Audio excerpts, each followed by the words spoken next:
Praise the Lord, hallelujah. അഭിഷേകം മന്ന എന്ന ഈ വചന സന്ദേശം നമ്മുടെയൊക്കെ ജീവിതത്തിൽ വലിയൊരു ദൈവപ്രവൃത്തിയെ അവിടുന്ന് അനുഭവിക്കുവാൻ തക്കവണ്ണം ദൈവം ഇപ്പോൾ ഇടയാക്കട്ടെ. ഇത് ഹൃദയത്തിന്റെ ഉള്ളറയിൽ ക്രിയ ചെയ്യുവാൻ, കർത്താവിന്റെ പ്രവൃത്തി വെളിപ്പെടുവാൻ ഇടയാക്കണം. നമ്മുടെ കൂടെ എപ്പോഴും ഉള്ള ഒരു ദൈവ പ്രവൃത്തി നമുക്ക് കാണാൻ കഴിയും. സങ്കീർത്തന പുസ്തകം 63-ാം അധ്യായത്തിന്റെ 5-6 വചനഭാഗം, എന്റെ കിടക്കയിൽ നിന്നെ ഓർക്കുകയും രാത്രി യാമങ്ങളിൽ നിന്നെ ധ്യാനിക്കുകയും ചെയ്യുമ്പോൾ.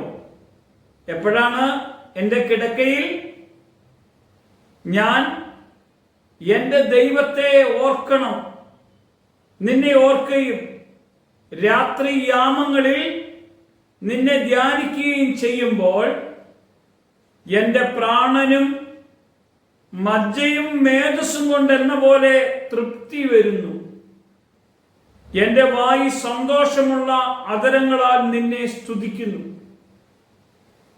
രാത്രിയുടെ യാമങ്ങൾ ദൈവം തന്നത് ആത്മമണ്ഡലത്തിൽ ത്രിത്വത്തിന്റെ തലത്തിൽ ദൈവകൃപയെ പ്രാപിക്കാൻ തക്കവണ്ണം ഒരു വലിയൊരു പ്രാർത്ഥനാ അനുഭവത്തോടു കൂടെ വേണം നമ്മൾ നമ്മുടെ കിടക്കയിലേക്ക് കടന്നു പോകാൻ.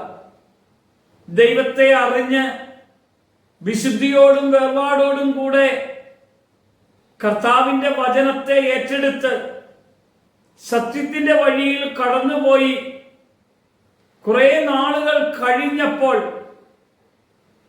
ജീവിതത്തിൽ ദൈവവചനത്തെ ധ്യാനിക്കാൻ കഴിയാതെ വരുമ്പോ നമ്മുടെ ജീവിതത്തിൽ ചില പാളിച്ചകൾ ഉണ്ടാകുന്നു. എന്റെ പ്രാണനും മജ്ജയും മേധസ്സു കൊണ്ട് എന്ന പോലെ തൃപ്തി വരാത്ത വിധം കടന്നു പോകാൻ ഇടയാകും. അങ്ങനെ കടന്നു പോകുമ്പോൾ എന്ത് സംഭവിക്കുമെന്നറിയാമോ? യേശു കർത്താവിനെ രക്ഷിതാവും നാഥനുമായി ഏറ്റുപറഞ്ഞ നമ്മൾ അവന്റെ കൃപയിൽ നിന്നും മാറിപ്പോകുന്നത് കാണാൻ കഴിയും. അങ്ങനെ വിശ്വാസം വിട്ട്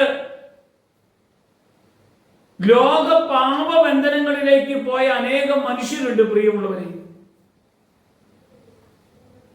ഹെബ്രായ ലേഖകൻ പറഞ്ഞു, ഒരിക്കൽ പ്രകാശനം ലഭിച്ചിട്ട് പിന്തിരിഞ്ഞു പോയാൽ വീണ്ടും അവനെ രക്ഷയിലേക്ക് കൊണ്ടുവരിക. കാരണം യേശു കർത്താവിന്റെ യാഗമാണ്, ഒറ്റ യാഗത്താൽ നമുക്ക് വീണ്ടെടുപ്പ് തന്നതാ. അവന്റെ കൃപയിലേക്കാണ് നമ്മളെ വിളിച്ചത്, അവന്റെ വഴിയിലേക്കാണ് നമ്മളെ കൊണ്ടുപോയത്. അതുകൊണ്ടാണ് വചനം ഇങ്ങനെ പറഞ്ഞത്, എന്റെ വായി സന്തോഷമുള്ള അധരങ്ങളാൽ നിന്നെ സ്തുതിക്കുന്നു.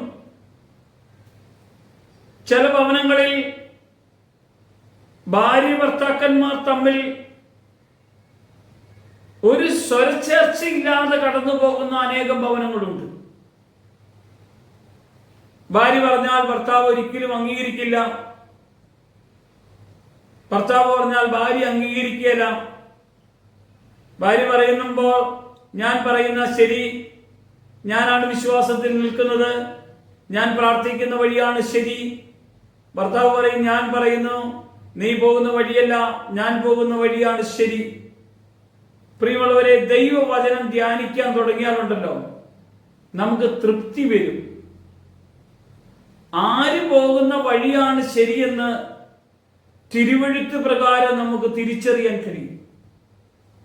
നിഷ്കളങ്ക ഒരു ഹൃദയവും സൗമ്യതയുള്ള ഒരു ജീവിതവും മറ്റുള്ളവരെ കേൾക്കാനും മറ്റുള്ളവരുടെ മുമ്പിൽ നമ്മുടെ ഹൃദയത്തെ സമർപ്പിക്കാനും എളിമയോടും വിധേയത്വത്തോടും വിനയത്തോടും കൂടെ ജീവിതം കർത്താവിന് പ്രസാദകരമായി കടന്നു പോകാൻ ഇടവരും.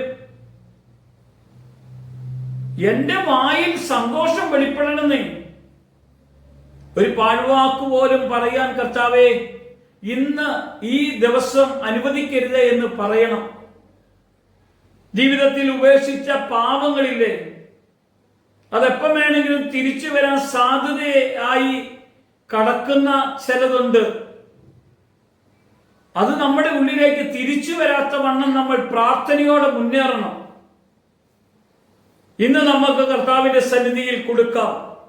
എന്റെ കിടക്കയിൽ നിന്നെ ഓർക്കുകയും രാത്രിയാമങ്ങളിൽ നിന്നെ ധ്യാനിക്കുകയും നിന്റെ സന്തോഷം തൃപ്തിയോടെ അനുഭവിച്ച് നിന്നെ ആരാധിക്കുവാൻ കർത്താവേ അങ്ങ് ഇടയാക്കണമേ.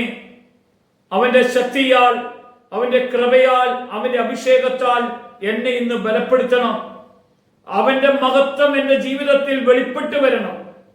എവിടെയാണോ കുറവ് പോരായ്മകൾ വന്നത് അവിടെ നിന്റെ വചനത്തിന്റെ ശക്തിയാൽ എന്നെ അവിടുത്തെ ശക്തിയോട് ചേർത്ത് നിർത്തണം.